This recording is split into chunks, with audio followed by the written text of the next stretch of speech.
Et voilà, cadeau à 8h17 sur le plateau de votre Télématin. 3 sourires, effectivement, ceux d'Olivia, de Laura et de Benoît. Avec Benoît, on parlera télévision et séries. Avec Laura, vous en doutez, l'actu du web. Et puis avec Olivia, qui est là, on va parler de celui qui était grand favori et qui est le vainqueur depuis hier, un certain Monsieur Dubois. Oui, Jean-Paul Dubois. Il était le favori, mais souvent, vous savez que c'est très mauvais signe pour le concours. Quand vous êtes favori... C'est même à chaque fois, j'ai l'impression. Voilà, au mois d'août, en général, vous ne gagnez pas. La victoire donc, de Jean-Paul Dubois au prix Goncourt pour Tous les hommes n'habitent pas le monde de la même façon. Victoire qui a réchauffé l'ensemble du monde littéraire parce que c'est la victoire d'un roman qui est empreint d'une humanité magnifique. Et puis, c'est la victoire de 3 hommes, en fait. Celle, évidemment, de Jean-Paul Dubois, auteur toulousain qu'on aime depuis beaucoup de romans, Kennedy et moi, Une vie française qui avait déjà remporté le prix Femina, grand reporter aussi, spécialiste de l'Amérique, très bon recueil, L'Amérique m'inquiète, si vous ne l'avez pas lu. Un homme qui est à la fois un très grand romancier, et c'est la victoire aussi de la fiction. Vous savez, en France, on adore dire « Ah, le roman est mort, machin, patati ». Vive le documentaire. Donc, c'est aussi la victoire de la fiction. Et c'est aussi la victoire d'un homme merveilleux qui a, je trouve, une attention au monde qui est formidable et qu'on retrouve dans le roman. Bon, après, il a fait l'unanimité, quoi. Il a fait l'unanimité. Après, c'est aussi la victoire d'un éditeur, Olivier Cohen, qui est le patron des éditions de l'Olivier, qui publie depuis une trentaine d'années Jean-Paul Dubois. C'est un vrai compagnonnage. Ça montre que être un écrivain, c'est pas seulement écrire un petit texte sur son ordinateur, le balancer sur les réseaux sociaux. Comme vous y allez. Voilà. Et oui, mais oui, c'est la victoire d'un éditeur, d'un travail à l'ancienne. C'est l'éditeur de Raymond Carver. Hein. Excusez-moi, attention. Comme quoi, une plume n'est jamais si légère. Voilà. Et c'est la victoire du héros de ce roman qui s'appelle Paul Hansen, qui est un bon, un valeureux, un juste. Et c'est la preuve aussi, d'ailleurs, qu'on peut faire de la littérature avec des sentiments magnifiques.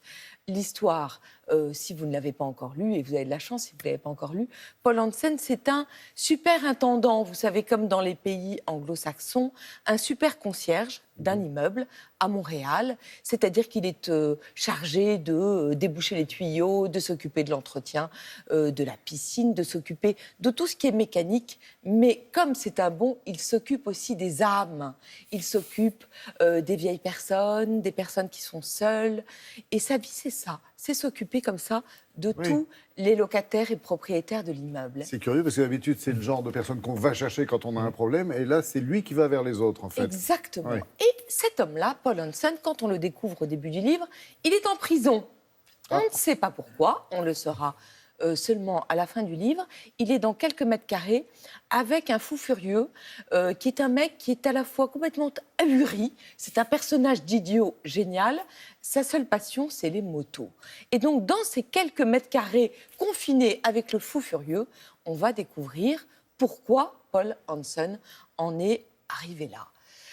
C'est un livre, on a beaucoup dit, c'est un livre sur une vie ratée. Je ne suis pas du tout d'accord. C'est un livre sur qu'est-ce qu'une vie réussie, avec des valeurs qui ne sont peut-être pas celles des valeurs du monde d'aujourd'hui. C'est un livre sur apprendre à perdre, apprendre à vivre avec ses morts.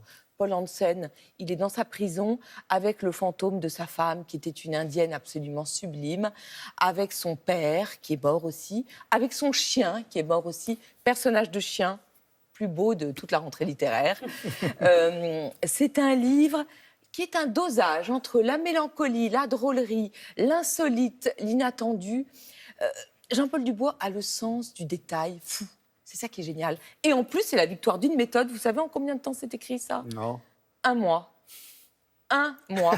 Jean-Paul Dubois, un de ses livres, c'était une commande. Il avait décidé de battre le record de Boris Vian, qui a écrit « J'irai cracher sur vos tombes » en 24 jours. Il a mis 28 jours. Depuis, tous ses livres sont écrits en 30 jours. Vous avez passé au sport, vous, si ça continue. Allez, vous avez inventé un prix, vous aussi. Oui, j'ai inventé le prix Goncourt de la jeunesse. Parce que pour avoir des grands lecteurs, il faut des petits lecteurs. Et pour avoir des petits lecteurs, il faut des grands auteurs. Or, Jean-Philippe Arouvignaud est un grand auteur pour les enfants.